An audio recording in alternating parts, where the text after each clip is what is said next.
Convido você para abrir sua Bíblia, mais uma vez, no Evangelho segundo Mateus, capítulo 19, e vamos ler de novo esse encontro que nós encontramos aqui na Palavra de Deus entre um jovem rico e Jesus.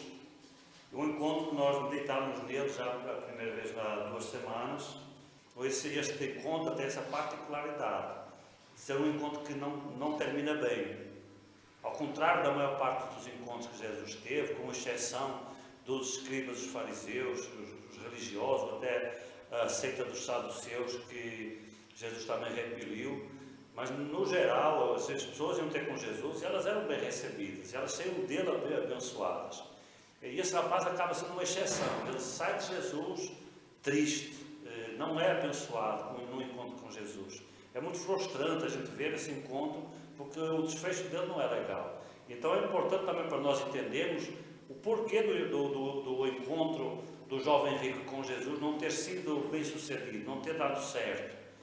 Para nós também refletirmos sobre a qualidade realmente do cristianismo, qual é a proposta de cristão que nós estamos fazendo para Deus. Porque Deus faz uma proposta de cristão, de cristianismo, e cabe a nós aceitá-la ou não. E às vezes a pessoa não aceita essa proposta de cristianismo de Deus para nós. E nós queremos fazer uma contraproposta para Deus. Olha, Deus, se for assim, né? Várias pessoas tentaram isso com Jesus. Olha, deixa primeiro eu resolver isto, deixa primeiro. Jesus sempre refutava. Porque Jesus dizia, aquele que não está pronto para abrir mão de tudo por minha causa, não é digno de mim. Não me merece. Então não vai me receber. Eu não vou me entregar para uma pessoa dessa. Essa era a proposta de Jesus. Vamos ler então aqui, mais uma vez, Mateus capítulo 19, versículo 16, diz assim: E eis que, aproximando-se dele um jovem, disse-lhe, bom mestre, que farei para conseguir a vida eterna? E ele disse-lhe, por que me chamas bom? Não há bom senão um só, que é Deus. Se queres, porém, entrar na vida, guarda os mandamentos. Disse-lhe ele, quais? E Jesus lhe disse, não matarás, não cometerás adultério, não furtarás, não darás falso testemunho, honra o teu pai e a tua mãe, e amarás o teu próximo como a ti mesmo. Disse-lhe o jovem, tudo isto tenho guardado desde a minha mocidade.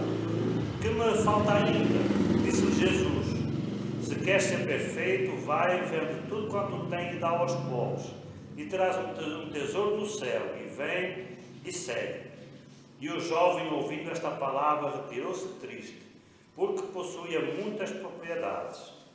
Disse então Jesus aos seus discípulos, em verdade vos digo que é difícil entrar um rico no reino dos céus. E outra vez vos digo que é mais fácil passar um camelo pelo fundo de uma agulha do que entrar um rico no reino dos céus. E os seus discípulos, ouvindo isto, admiraram-se, dizendo, quem poderá, pois, salvar-se? Jesus, olhando para eles, disse-lhe, aos homens isso é impossível, mas a Deus tudo é possível. O que acontece tudo na hora do curso. É moto passando. É assim mesmo. Agora, antes de nós entrarmos aqui na pregação de hoje, deixa eu só fazer aqui uma pergunta para vocês e compartilhar um ensinamento. Vocês sabem o que é que Jesus quis dizer quando ele falou acerca de que é mais fácil passar um camelo pelo fundo de uma agulha do que entrar um rico no reino dos céus? Vocês já entenderam essa parte aqui, essa palavra de Jesus? O que é um camelo passar pelo fundo da agulha? Vocês sabem o que é? Para quem não está muito familiarizado com a palavra de Deus e com a história até da antiguidade, e ler um texto deste é capaz de pensar que Jesus está se referindo a uma agulha. Né? Uma agulha, a agulha tem um buraquinho lá em cima onde você vai enfiar a linha. Né? E Jesus está dizendo que um camelo consegue passar por esse buraco. Né? É óbvio que não tem como um camelo passar por um buraco de uma agulha. Não importa o tamanho da agulha. Pode ser aquela mais grossa que você tem lá em casa, que ele não vai passar. Né? Só que Jesus não está falando dessa agulha. Né? O que era o fundo da agulha? O fundo da agulha era uma entrada que, via de regra, todas as cidades da antiguidade tinham, e essa entrada era particularmente pequena, apertada e baixa. E ela era utilizada apenas à noite para a entrada na cidade. Porquê? Porque as cidades antigamente, por uma questão de segurança, elas eram fechadas à noite. As cidades eram muradas, né? Tinha uma muralha à volta para proteger. As muralhas, elas tinham portas de entrada, né? Você, se for ao ler a palavra de Deus com atenção, vai dizer, a palavra de Deus fala que as muralhas de Jerusalém tinham várias portas. Junto à porta chamada Formosa, né? Os versículos falam assim, né? Porque eram várias portas, várias entradas na cidade. À noite, essas entradas todas elas eram fechadas, com exceção de uma, que era o buraco da agulha. E o buraco da agulha era uma porta pequena, apertada e baixa. Para quê? Para dificultar a entrada, porque se alguém tentasse invadir a cidade, um exército inimigo tentasse invadir a cidade, facilmente eles seriam mortos ao passar do lado de dentro, porque o soldado tinha que se abaixar para conseguir e se colher o máximo possível para conseguir passar por aquela porta. Por outro lado, se houvesse um viajante que estivesse viajando e que chegasse tarde da noite naquela cidade, ele tinha uma opção de poder conseguir entrar na cidade, através da porta chamada o fundo da agulha. Né? Essa era uma porta pequena que havia de regra todas as cidades tinham. A cidade de Jerusalém também tinha, as muralhas de Jerusalém também tinham essa entrada, essa porta. Né? E então esse é que era o fundo da agulha. E como é que entrava um camelo, que era na época o meio de transporte mais comum, ainda hoje os árabes usam muito esse animal para ele entrar. Era muito difícil você conseguir convencer um camelo a se abaixar o suficiente. Você sabe que o camelo consegue se lixar e fica só sobre os cotovelos, né? Fica dobrado e ele se apoia nos cotovelos. Só que ele tinha que se arrastar pelos cotovelos para conseguir furar por dentro dessa porta. Dava para passar? Dava, mas era muito difícil. O animal resistia porque era doloroso para ele. Muitas vezes ele tinha carga, tinha que tirar a carga de cima dele, tinha que fazer entrar a carga primeiro, depois é que entrava o animal, e era muito difícil conseguir passar o camelo pelo fundo da agulha. Dava para entrar? Dava, mas era extremamente difícil. Entende? E é disso que Jesus está falando. Da dificuldade de fazer passar um camelo por essa porta apertada, que era a porta que os transeuntes, os viajantes noturnos, conseguiam entrar dentro da cidade.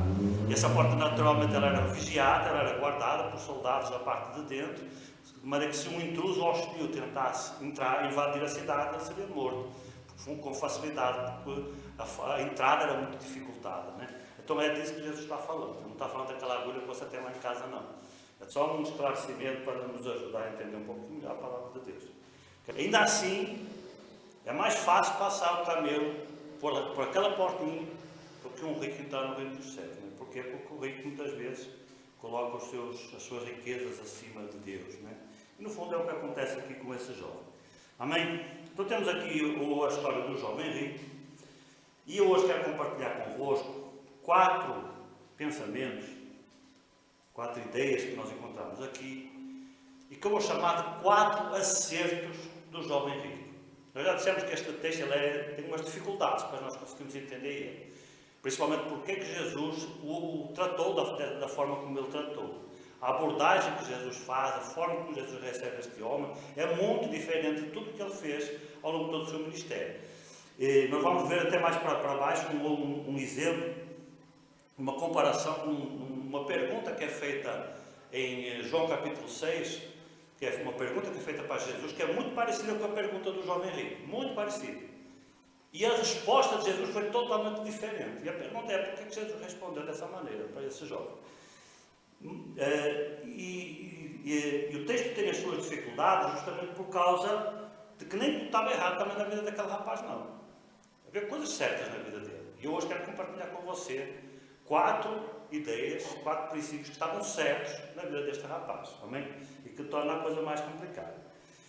A primeira coisa que nós encontramos aqui que está certa é a motivação dele. A motivação deste rapaz não estava errada. Ele foi ter com Jesus movido por uma motivação, por um interesse. Qual era o seu interesse? Saber o que ele precisava fazer para conseguir a vida eterna. Tem alguma coisa de errado nisto? Não, não tem nada de errado. Então a motivação dele estava certa. Este rapaz tinha quase tudo, mas ele sentia um vazio dentro de si. Faltava algo na vida dele. E ele identificou claramente o que é que estava faltando. É muito interessante a história desse rapaz, porque ele sente que ele tem tudo, ele é jovem, ele é rico, ele é de posição, ele é famoso, ele é conhecido, ele é respeitado, mas ele tem um vazio dentro dele. E ele consegue fazer um diagnóstico preciso do que é que estava faltando na vida dele. E ele sabia que o que estava faltando era a certeza da vida eterna, a certeza da salvação. Isso era o que estava faltando. Ele identificou claramente. Faltava-lhe a certeza da vida eterna com Deus. Então ele foi movido. Porquê que este homem foi ter com Jesus? Olha, não foi para lutar cilada, como muitos outros foram, que foram falar com Jesus para botar rasteiro, para ver se Jesus falava alguma coisa que eles depois o pudessem acusar. Este rapaz não teve essa intenção. Mesmo sendo um jovem religioso, ele não teve essa intenção. Ele foi de coração, de peito aberto, expressando um desabafo da sua alma, uma inquietação da sua alma. Ele sentia que não tinha a vida eterna, ele sabia que estava perdido. Se ele partisse deste mundo, ele sabia que não ia para a presença de Deus, e isso o incomodava. A sua religião ela não o satisfazia, apesar de ser um homem religioso. E então ele sabia disso, e ele foi ter com Jesus, movido por uma motivação certa. Queria saber o que estava faltando para ele conseguir essa paz, para ele conseguir essa certeza, essa segurança que nós temos porque confiamos em Jesus como nosso Salvador. E a nossa confiança, ela está alicerçada em quê? Não em nada que a gente faça. Porque se ela fosse alicerçada em alguma coisa que a gente faça, a gente saberia que um dia a gente está melhor, outro dia a gente está ruim. Então nós iríamos sentir essa inconstância o tempo todo. E nós iríamos saber, eu não estou seguro de que eu tenho a vida eterna. Mas como a nossa confiança está alicerçada no que Jesus fez, e não no que nós fazemos, então a gente pode confiar, porque a gente sabe que o que Ele fez foi perfeito, agradou totalmente ao Pai, satisfez a justiça de Deus, e por isso Deus pode nos oferecer perdão, porque a sua justiça agora está verdadeiramente satisfeita. E essa é a nossa segurança, é isto que faltava neste rapaz, ele não tinha esta segurança. A propósito, o que é a vida eterna? Para você, quando a palavra de Deus fala, e a palavra de Deus fala muitas vezes acerca da vida eterna, o que é para você a vida eterna? Eu quero dizer que a vida eterna, ela não é apenas uma vida sem morte. Às vezes a gente pensa que a vida eterna é uma vida que não termina mais. Ela é isso. Né? Na essência ela é isso. Mas ela não é só isso. Não é só uma vida que não termina mais. É uma vida que tem tanto de qualidade quanto de quantidade. A proposta de vida eterna que a palavra de Deus nos faz é Deus nos oferecer uma vida na eternidade que ela tem tanto de qualidade quanto tem de duração. Ou seja, ela é uma vida que não termina mais, mas também é uma vida abundante. Uma vida que vale a pena viver. Você já imaginou viver uma vida eterna que é um enfado? Que é uma canseira? Que é uma tristeza? Que é um desânimo? Vale a pena viver uma vida eterna dessa? A gente vai morrer, né? Para que vai viver uma vida eterna assim? Já fica difícil aqui, imagina levar a eternidade sofrendo. Uma vida eterna com doença, sofrendo, com desgosto, com desamores, com frustrações. Vale a pena uma vida dessa? Não, não é essa a proposta da palavra de Deus. A proposta da palavra de Deus é uma vida vivida com Deus, na plenitude da vida, conforme Deus a vive. Ou seja, uma vida com satisfação, com prazer, com alegria, uma vida que vale a pena, que a gente se sente realizado. É essa a proposta. Então é a proposta que a palavra de Deus fala de vida eterna, é essa, uma vida plena, vivida com Deus, no deleite de tudo aquilo que Deus vive. Ou seja, Deus nos convida para a sua casa. Venham jantar comigo. Venham se deleitar comigo. Então nós vamos usufruir de tudo o que Ele é, de tudo o que Ele tem, da vida que Ele vive. É essa a proposta que Ele nos faz. Então não é só uma vida que não termina mais. É uma vida com qualidade. Com verdadeira qualidade. Jesus disse que daria vida e vida com abundância. É isso que Ele está falando. Quando Ele fala em vida com abundância, Ele está falando de qualidade de vida. Uma vida que vale a pena. Não é uma vida para sofrer. A vida para sofrer não tem graça. Já fica difícil a gente viver uma vida para sofrer 70 anos ou 80 aqui na Terra. Agora você imagina uma eternidade. Então seria um castigo, não era uma bênção, né? Então a proposta de Deus é uma vida abundante, tanto na quantidade quanto na qualidade. Só que só um parênteses para nós entendermos também o que é que esse rapaz estava procurando. Era essa vida que ele queria para ele, uma vida abundante na eternidade. Então não havia nada de errado com a motivação desse rapaz. É bom que se deseja a vida eterna. Na realidade, a motivação errada é quando justamente a pessoa é tão desinteressada, é tão desligada, que ela não está nem aí para a eternidade. Ela vive o hoje e o agora. O amanhã não importa.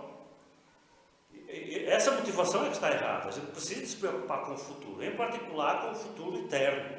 E esse rapaz tinha essa motivação, ele se preocupava com o futuro eterno. E era um cara rico, um cara jovem, tinha uma vida inteira pela frente dele, tinha uma vida que tinha tudo para ter qualidade, uma vez que ele seria um cara de boa família, com dinheiro, tinha uma boa posição social. Nós vamos ver um pouco mais à frente que ele era já um líder, apesar de ser jovem, já era um líder, respeitado. Então ele tinha tudo para ter qualidade de vida, mas essa vida não o satisfazia. Esse conforto presente e terreno não enchia o coração dele. Ele tinha um buraco dentro do coração dele que faltava algo. Ele estava ansioso por conseguir preencher esse buraco. Em Lucas 18 diz que ele é um líder. E a palavra que é usada lá em Lucas 18 diz que ele era um chefe. É a mesma palavra. Vocês lembram quando nós meditamos lá em Mateus 9 sobre a cura da menina, que um chefe mandou chamar Jesus? Lembram dessa pregação? Nós falamos sobre isso, o milagre de Jesus, que foi a ressurreição de uma menina. O pai dessa menina, a palavra de Deus, que ele era um chefe. Comparando as Escrituras com Marcos, nós percebemos que ele era um chefe religioso. A palavra usada por Lucas para falar do jovem, quando diz que ele era um chefe, é a mesma que é usada para falar do pai da menina.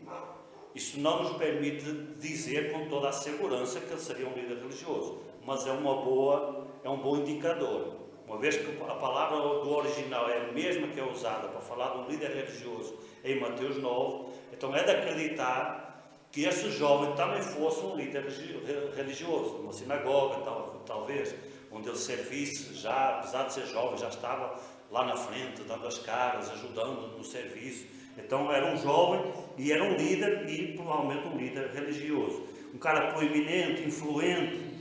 Versículo 16 começa assim: e eis que, aproximando-se dele um jovem. Esta expressão, e eis que, ela revela surpresa. Algo surpreendente aconteceu. Fica a ideia que, para Mateus, o autor do Evangelho, ele ficou surpreso quando ele viu aquele homem, que até era um homem conhecido, sabia-se quem ele era um jovem influente lá da sinagoga, e esse jovem aparece e vai ter com Jesus e faz uma pergunta inesperada para Jesus. Ou seja, há um efeito de surpresa. Pelo menos para Mateus, não vou dizer para Jesus, mas pelo menos para Mateus há aqui um efeito de surpresa. É como se esperasse que qualquer um tivesse aquela dúvida, mas aquele jovem, aquele líder, já era um líder religioso, um cara já influente, ele não sabia o que fazer para ter a vida eterna. Qualquer um podia ter aquela dúvida, mas para Mateus aquele jovem não. Porquê? Porque a posição dele, a vida dele já permitiria talvez ter uma sabedoria acima daquilo que as pessoas normais tinham. Então ele deveria saber a resposta para essa pergunta, mas ele não sabia. Então para Mateus, esta expressão, e eis que, ela revela-se um efeito de surpresa.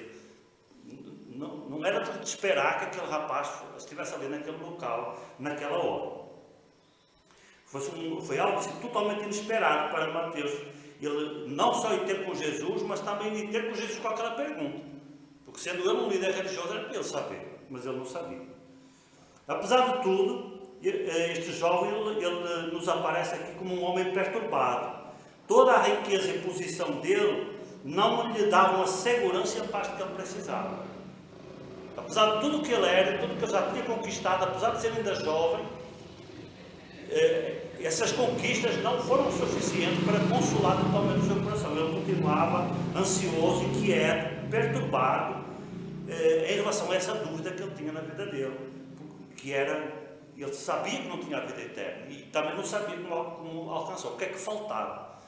Nós percebemos pelo texto que ele era um cara que levava a sua religião a sério. Quando Jesus o confronta com a lei, ele diz: tudo isso eu tenho observado.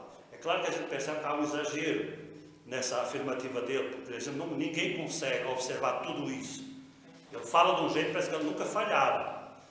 Ninguém consegue isso. Com certeza ele também tinha as falhas dele. Mas apesar das falhas, ele se esforçava por levar aquela religião dele, aquelas leis, aqueles princípios a sério. Nós sabemos que o judaísmo ele era muito severo na imposição das regras que iam muito além até das leis de Deus. A lei de Deus dizia uma coisa, eles achavam que estava curta, aí eles aumentavam, agravavam mais a coisa, e o rapaz se esforçava por tentar chegar lá. Ou seja, havia ali um coração sincero, tentava agradar, tentava cumprir as normas, pelo menos as normas da religião, mas isso não satisfazia a alma dele. Ele identifica claramente a sua carência, a vida eterna. O que é que estava faltando na vida dele? Ele sabia exatamente o que era a vida eterna. Sabia que não estava experimentando uma comunhão, nem estava vivendo, usufruindo do amor de Deus. Ele sentia isso. Eu sou um homem religioso, eu levo a minha religião a sério, mas eu não sinto a presença de Deus. Eu não sinto o amor de Deus. Então algo está errado aqui esta equação não fecha. Essa conta não está fechando. E ele sentia que havia algo que estava faltando na vida dele. Apesar de tudo, ele estava muito além dos seus colegas fariseus. Se ele era um líder religioso, provavelmente ele seria um fariseu também. E qual era a diferença entre ele e os fariseus? É que os fariseus já tinham-se acomodado. Com certeza eles tinham a mesma dúvida que eles, com certeza eles tinham a mesma carência, só que eles se acomodaram à não resposta. É assim mesmo, não tem como saber. Quantas vezes a gente evangeliza pessoas aqui fora, né? E a pessoa diz assim, a gente fala sobre a vida eterna e a pessoa diz: não tem como saber, não tem como ter a certeza. Não é a resposta que nos dão, não é? Com certeza era a resposta que os colegas deste rapaz davam para ele. Talvez esta pergunta que ele fez aqui, eu já tinha conversado com os seus amigos, com os seus colegas de religião. Pá, você não sente falta da vida eterna? Você não sente um vazio dentro de você? E a resposta que dava talvez fosse essa: é assim mesmo, não tem como ter a certeza. A gente se esforça, lá na frente é que a gente vai saber. No juízo final, Deus é que vai decidir quem fica e quem não fica. Né? E os seus colegas já tinham se conformado com essa resposta, mas ele não. Essa resposta não o satisfazia. Ele achava que podia conseguir algo mais, que havia algo mais lá na frente. O jovem rico sabia que não tinha a vida eterna e desejava obtê-la. Então a sua motivação está certa. Ele foi ter com Jesus movido por uma motivação correta. Em segundo lugar, ele teve a atitude certa. Ele não teve só a motivação, ele teve a atitude. Ele foi ter com Jesus. Porque às vezes a gente tem uma motivação, mas ele não tem atitude. Não serviria de nada ser capaz de sentir falta da vida eterna, mas não fizesse nada para tentar esclarecer a sua dúvida, para tentar conseguir informação do que é que estava faltando na vida dele. Não é? Então ele tomou a atitude certa. E qual foi a atitude certa? Ir atrás de saber o que é que estava faltando.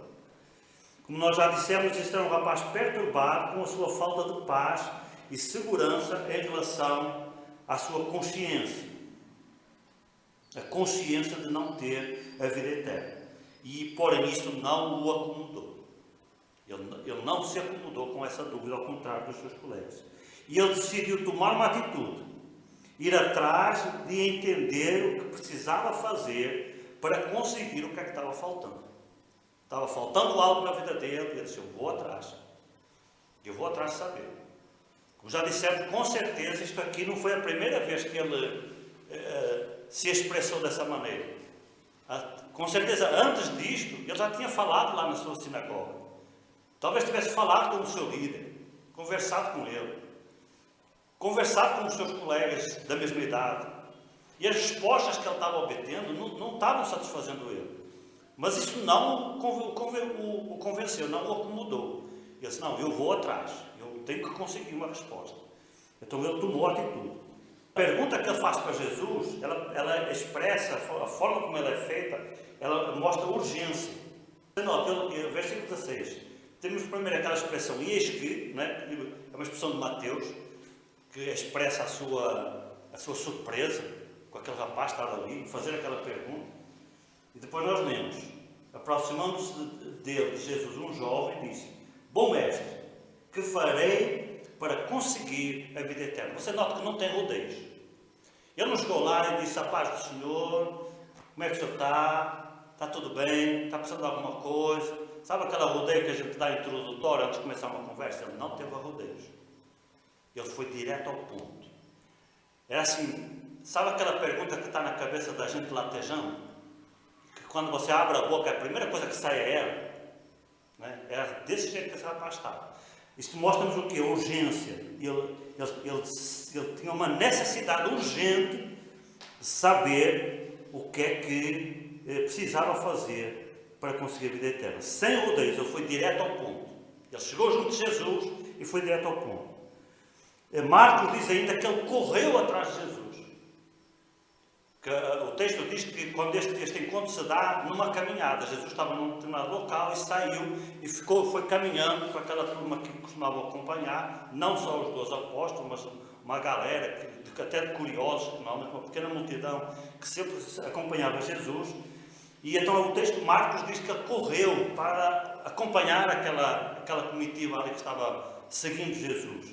Esta expressão de que ele correu para alcançar Jesus mostra a sua pressa. Né? A gente só corre quando a gente está com pressa. Ele tinha pressa, tinha urgência em esclarecer a sua dúvida. Outro detalhe, ele veio publicamente na luz do dia. Você lembra de um outro religioso que também quis esclarecer as suas dúvidas com Jesus, chamado Nicodemos? Um líder religioso também, nesse caso aqui não um jovem, mas um idoso. O que é que a palavra de Deus nos diz? Que ele foi de noite, lá em João capítulo 3. Que ele foi de noite, ocultamente. Porquê? Porque era um homem de posição, era um homem conhecido, toda a gente sabia quem era Nicodemos, e o que é que iam pensar dele? Nós sabemos que os líderes religiosos não tinham uma boa atitude em relação a Jesus. Eles eram muito críticos em relação a Jesus, questionavam a sua autoridade, o seu messianismo, a sua divindade, tudo que Jesus fazia, eles arranjavam um jeito de botar defeito. Então este homem, ele pertencia a essa galera, esse Nicodemos, só que ele não tinha a mesma atitude dos outros. Ele achava que Jesus tinha algo diferente, ele queria entender, ele queria conhecer Jesus. Só que ele foi covarde. Porquê? Porque ele não quis comprometer a sua posição social. Ele não quis comprometer as suas amizades com os outros. Tem um momento até mais na frente, quando Jesus já está sendo julgado, que ele tenta defender Jesus. E ele é criticado severamente pelos outros e ele se cala. Porquê? Porque a preocupação com a posição social dele era muito grande. Depois, mais na frente, a gente percebe que ele se converte de verdade, quando ele se junta com José de Arimateia. Aí ele já dá as caras, ele vai comprar o terreno onde Jesus vai ser sepultado. Aí ele já começa a ter outra atitude. Mas enquanto durante o ministério de Jesus, ele foi muito covarde. Mas este jovem não. Este jovem foi ter com Jesus em plena luz do dia, na frente de toda aquela galera que estava ali acompanhando Jesus. Provavelmente alguns até conheciam ele. Por exemplo, Mateus diz que ele era um jovem rico. Como é que Mateus sabia que ele era um jovem rico? Com certeza ele conhecia alguma coisa, pelo menos, da vida dele. Conhecia a família dele, conhecia a casa onde ele morava e sabia, pelas aparências, pelo menos, que seria uma pessoa de bens, com dinheiro. Então não era um cara desconhecido. Nós não sabemos o nome dele, mas não era um cara desconhecido. Apesar disso, ele foi publicamente, à luz do dia, se expondo diante das pessoas, furando a multidão, para se encontrar com Jesus e fazer essa pergunta. Ou seja, tanto o encontro que ele tem com Jesus revela coragem da parte dele, como a pergunta que ele faz para Jesus também revela coragem. Porque se de um líder religioso não se esperava que fizesse essa pergunta, porque era para ele ser o cara que tem a resposta. Não é? Quando você tem uma dúvida, por exemplo, sobre a palavra de Deus, ou uma inquietação, e você vai conversar com o seu pastor, você não espera que o seu pastor tenha a resposta. Não é? Porque ele é o líder, ele é o pastor. Então a gente espera que ele tenha uma resposta para nós. Se este rapaz era um líder religioso, era para ele ter a resposta, não era para ele ter a pergunta. Porém, ele não teve a vergonha de fazer a pergunta. Uma pergunta que as pessoas esperariam que ele tivesse a resposta, mas que ele não tinha. Ele só tinha a pergunta. E ele foi ter com Jesus, publicamente, à luz do dia, diante de todo mundo, se expondo a comentários, não é? Que pusessem até em causa a sua liderança. Como é que este homem é líder e não sabe essas coisas? Mas ele não teve problema com isso. Notem que uma atitude dele foi correta. Mas ele foi ter com Jesus. Ele teve a coragem de confessar publicamente que a sua religião não o satisfazia. Você conhece alguma pessoas que têm essa coragem? Difícil encontrar. A pessoa que tem a sua religião, segue a sua religião, mas ela é capaz de falar abertamente, mas há um vazio que a minha religião não está conseguindo preencher. Eu estou preocupado. Eu não estou tranquilo, eu não estou bem. A minha religião, gosto muito da minha religião, mas ela não fecha esse meu vazio. Difícil encontrar alguém que tenha essa coragem, essa honestidade de falar isso, né? Esse rapaz teve. A honestidade de confessar que a sua religião, todo o sistema religioso, bem complexo, que o judaísmo era um sistema religioso muito complexo, e ainda assim ele não satisfazia o seu coração. Havia um vazio que estava ali aberto e não estava fechando. Tudo indica então que ele, apesar de jovem, já era um religioso eminente, porém ele estava se expondo as fragilidades da sua própria religião. Isto, vocês conseguem imaginar o volume de crítica que ele receberia, provavelmente recebeu, quando os seus colegas, quando os seus amigos lá da sinagoga ficaram sabendo que ele tinha que ter com Jesus uma pergunta dessa. Como é que tu vai ter com esse homem? Esse homem é um herege. Esse homem é um falso profeta, que era assim que eles classificavam Jesus. E tu vai ter com ele com essa pergunta? Como é que tu faz isso? Marcos acrescenta aí num outro detalhe. E ele diz que quando ele chegou perto de Jesus, se ajoelhou diante de Jesus. Notem a diferença da atitude que havia dele em relação aos restantes dos religiosos. Não somente ele correu atrás de Jesus, mas quando ele alcançou Jesus, ele se ajoelhou. Num ato de respeito, numa atitude de respeito e de reverência em relação a Jesus. Ele reconhecendo a superioridade de Jesus enquanto mestre. Porque ele disse-lhe, bom mestre. Então, ele reconhecia Jesus como mestre. Nós sabemos que o reconhecimento deste rapaz em relação a Jesus não ia muito além disso. Nós não podemos dizer que ele reconhecia Jesus como Messias. Não temos nenhum indício que nos mostre isso. Nem que ele reconhecia Jesus como Filho de Deus, ou como Deus feito homem. Ele reconhecia Jesus como um bom líder, um bom mestre, um bom ensinador, mestre no sentido de professor. E ele reconhecia isso, essa autoridade em Jesus. Com certeza ele já tinha ouvido falar dos ensinamentos de Jesus e a autoridade com que Jesus ensinava. Isso tornou-se referencial para ele. De tal maneira que ele achou que talvez Jesus tivesse então a resposta que ele não estava conseguindo encontrar em canto nenhum. Mas talvez em Jesus ele conseguisse essa resposta. Porque Jesus era um mestre eminente e ele reconhecia essa superioridade. Ele arriscou-se a ficar desacreditado diante de todos os que o conheciam como líder religioso. Porém, ele era íntegro o suficiente para não esconder a sua carência. Ele foi honesto consigo mesmo e com os outros. Se reconhecendo que tinha uma dúvida, às vezes a gente não consegue ser honesto nem com a gente, né? A gente tem uma dúvida, mas a gente sufoca ela. A gente tem um problema, mas a gente abafa esse problema. A gente nega, né? Nós estamos vivendo um problema, ou algo acontecendo na nossa vida, a gente nega. A pé juntos, a gente vai nos negar que não aconteceu. Esse rapaz não. Ele tinha uma dúvida, ele não negava a sua dúvida. Nem para consigo próprio, nem para com os outros. E ele dizia, que me falta ainda? A dúvida dele era essa, o que é que está faltando? Ele sabia que estava faltando algo. O que é que está faltando? Em terceiro lugar, ele foi à fonte certa. Já dissemos que com certeza ele conversou sobre essa sua inquietação com outras pessoas antes. Não obteve resposta. Mas ouviu falar de Jesus. Reconheceu a autoridade dos ensinamentos de Jesus e com certeza pensou, provavelmente ele tem a resposta para a minha dúvida, para a minha carência. Em João capítulo 5, versículo 11, nós lemos assim: e o testemunho é este, que Deus nos deu a vida eterna. E agora não. E a vida está em seu Filho. Note que Jesus era a fonte certa. E o testemunho é este, que Deus nos deu a vida eterna. E onde é que está a vida eterna? E a vida eterna está em seu Filho. Diz lá em João capítulo 5, versículo 11. Satanás, ele é mestre em enganar. E ele inventa todo tipo de propostas para nos desviar da pessoa certa, para nos iludir, fazendo-nos acreditar que existem outros caminhos para a vida eterna.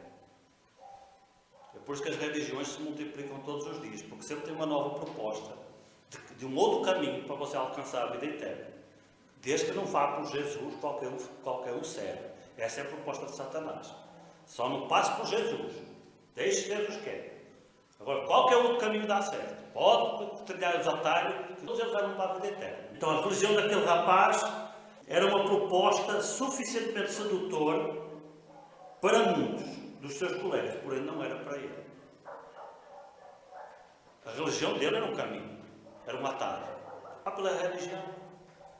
Só que a palavra de Deus diz que quem nos liga a Deus não é nenhuma religião. É uma pessoa. E essa pessoa é Jesus. E este rapaz, ele experimentou primeiro a religião. E compreendeu que a religião não o ligava a Deus. Não resolvia. E ele entendeu.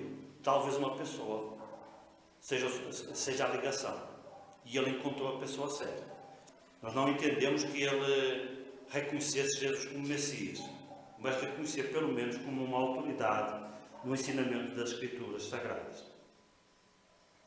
Então este jovem, ele não se deixou enganar pelas aparências da sua religião. Ele sentiu vazio e ele tentou preencher.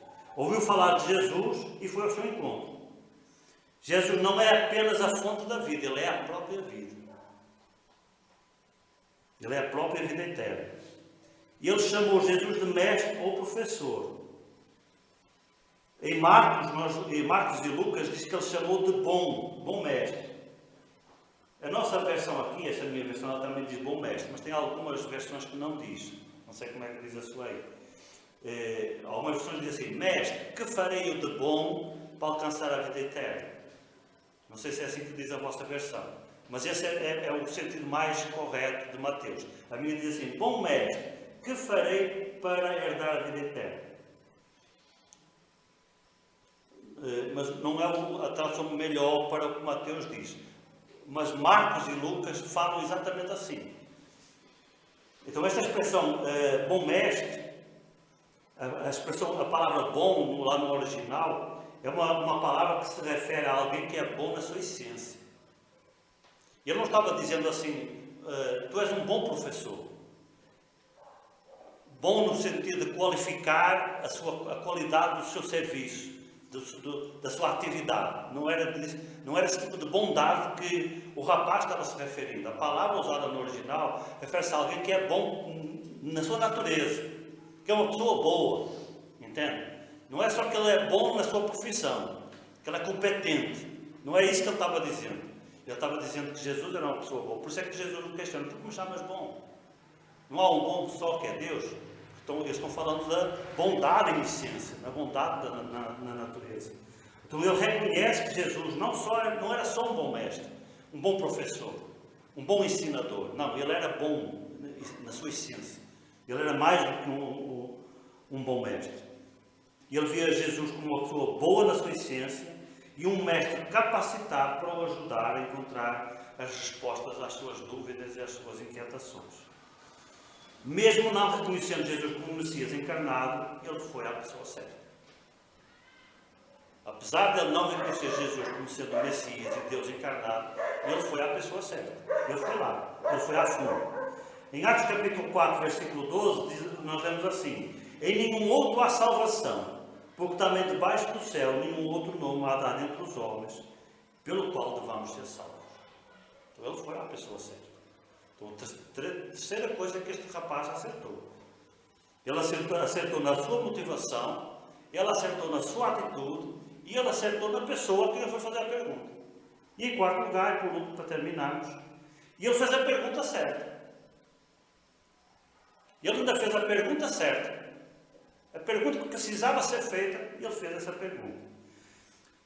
Muitas pessoas consideram que ele formulou a pergunta de uma forma errada. Porque ele partia do princípio que a resposta vinha através das boas obras. Não é? Porque ele diz assim, que farei eu de bom para herdar a vida eterna? O que é que me falta fazer? O que é que me falta fazer? Portanto, no conceito dele, a vida eterna se alcançava através das boas obras. E é por isso que muitos criticam a pergunta dele. Mas a pergunta dele não é totalmente infundada. Ela tem um sentido também. Em primeiro lugar, a gente não pode ignorar a formação dele, a formação religiosa dele. Ele vem de um meio religioso caracterizado pelas boas obras, pela obediência da lei. Então, o judaísmo acreditava que você poderia alcançar o favor de Deus através da obediência. À medida que você fosse se esforçando para ser obediente às leis de Deus, talvez Deus lhe concedesse o seu favor, a sua graça, a sua misericórdia. Era assim a lógica do judaísmo, a lógica da conquista do favor de Deus pelas boas obras. Esse rapaz ele foi ensinado assim. Então a pergunta que ele leva, ele não foi ter com Jesus com uma folha em branco. Não, a sua folha estava escrita, com toda a sua história, com toda a sua formação, com tudo que ele tinha aprendido até ali. Então ele carregou junto, a pergunta dele carrega junto quem ele é. Então a pergunta dele não está totalmente errada. É o rapaz que ele é assim, ele vem de um sistema religioso. Com frequência, quando nós evangelizamos alguém de uma religião que acredita que o favor de Deus se alcança pelas boas obras, muitas vezes as pessoas nos formulam perguntas semelhantes, porque essa é a cultura dela. E nós não podemos, às vezes a gente até é agressivo na forma de falar com essas pessoas, como se a gente não entendesse. Mas está errado, a gente devemos ser compreensivos, a gente tem que entender que é a cultura da pessoa, ela foi ensinada assim. Nós precisamos lhe explicar que a vida eterna se conquista não pelos nossos méritos, mas pelos méritos de Cristo, mas ao mesmo tempo entendendo que a bagagem que ela traz com ela é a bagagem que lhe ensinaram. E este rapaz foi ter com Jesus com a bagagem que ele tinha. Não é? E fez a pergunta que ele sabia fazer. A forma como ele conseguiu exteriorizar o seu vazio. Está-me faltando algo. Eu sou obediente, eu procuro levar a minha religião a sério, mas está faltando algo. A minha conta não está fechando, o meu coração continua vazio. Então o que é que falta fazer mais? Será que tem algum detalhe que me está escapando? A lógica dele era essa. Então, apesar do sistema religioso que está por trás da pergunta, a pergunta é boa. E o mais importante, é uma pergunta sincera. É uma pergunta sincera. Ele não foi ali criar uma armadilha para Jesus, botar uma casca de banana para Jesus escorregar. Não, ele foi ali com uma pergunta honesta, era a inquietação que estava no coração dele. Você nota, por exemplo, que esta pergunta que ele faz, ela é muito semelhante a uma pergunta que nós encontramos em João capítulo 6, versículo 28, que diz assim: alguém perguntou para Jesus, fez esta pergunta: que faremos para realizar as obras de Deus? Uma pergunta feita para Jesus lá em João capítulo 6. Que faremos para realizar as obras de Deus? Não é parecida a pergunta? Que me falta fazer para eu herdar a vida eterna? Que farei para realizar as obras de Deus? É a mesma pergunta. Agora o detalhe, a diferença está na resposta. Sabe qual foi a resposta lá em João capítulo 6? Jesus respondeu assim: a obra de Deus é esta, que creiais naquele que por ele foi enviado. Que creiais naquele que por ele foi enviado.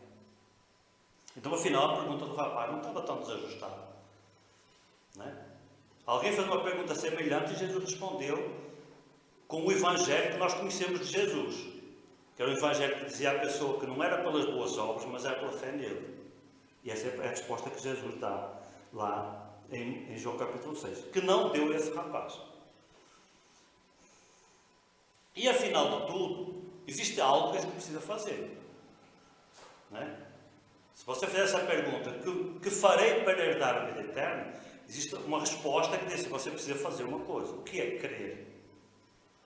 O que é que eu preciso fazer para herdar a vida eterna? Crer em Jesus. Há algo que a gente precisa fazer. É crer em Jesus. Crer que Ele é o Filho de Deus e crer na sua obra redentora. Então a pergunta estava certa. Ela tinha um fundo de razão. A pergunta não estava errada. São 4 coisas que nós encontramos certas na vida desse rapaz. E por último, para terminar, para concluir, nós agora percebemos na continuidade da história que agora acontece algo inesperado. A conversa agora toma um rumo diferente daquilo que seria esperado. Um rumo bem diferente de João capítulo 6. Em vez de Jesus responder nos moldes de João capítulo 6, o Senhor lhe respondeu na perspectiva da lei. Citando os mandamentos, parecendo até que está abrindo a possibilidade de que a vida eterna pode ser conseguida através da obediência à lei. Não é? Você lê o texto, não fica essa ideia na nossa cabeça. Parece que Jesus está insinuando, assim, não, tu está dizendo que cumpre a lei. Está aqui a lei para tu cumprir, ó, está aqui os mandamentos. Como se fosse possível a gente conseguir a salvação através da obediência à lei. Na verdade, nós depois compreendemos pela continuidade da palavra de Deus, em particular na carta aos Romanos, que o apóstolo Paulo nos ensina que a lei ela foi dada. Qual é a importância da lei para nós? É porque ela nos denuncia. É na tentativa de você obedecer à lei que você sente as suas fragilidades. Quanto mais você tenta, mais você percebe quanto você erra. Quanto mais você se esforça, mais você percebe quanto você é incapaz. Então a lei, o que é que ela faz? Ela nos denuncia, mostra a nossa fraqueza. Mostra quão difícil é para nós conseguir agradar a Deus. Conseguir cumprir a lei de Deus. E o qual nós necessitamos verdadeiramente de um Redentor. Porquê é que a gente precisa de um Redentor? Porque a gente não consegue guardar a lei. E como é que eu sei isso? É a lei que me entrega. É a lei que me acusa. Não é? Jesus chegou a dizer, é Moisés que vos acusa. Não sou eu que vos acuso, é Moisés. Quando eu falo de Moisés, está a falar da lei. A lei é que nos acusa, porque ela diz, não matarás, aí o cara vai e mata. E João na primeira carta, diz assim, não, mas eu nunca matei ninguém, mas você já me pensou? E ele diz lá, que basta a gente pensar em que alguém deveria morrer, que você já é um assassino. Porque a gente cogitou a ideia, ainda que não a tenha praticado. Então a gente tem, todos nós, como dizia o pastor amigo meu lá em Portugal, todos nós somos um assassino em potencial. Porque se a gente tivesse as ferramentas necessárias, a gente tinha adiado alguns. Não é? E então o que é que isso mostra? Que há um potencial grande de ofensa em mim. Não é? E isto é o que a lei me denuncia. Então porquê é que Jesus respondeu desta forma para este rapaz? Porquê é que ele não lhe apontou simplesmente o caminho da salvação? Porquê é que Jesus não disse que era ele o caminho da salvação? Que o que estava faltando na vida dele era ele. Na verdade, Jesus disse, mas isso nós vamos ver na próxima semana, amém? Mas que Deus vos abençoe, vou deixar a dúvida na vossa cabeça. Na próxima semana a gente responde agora à pergunta que está faltando, não é?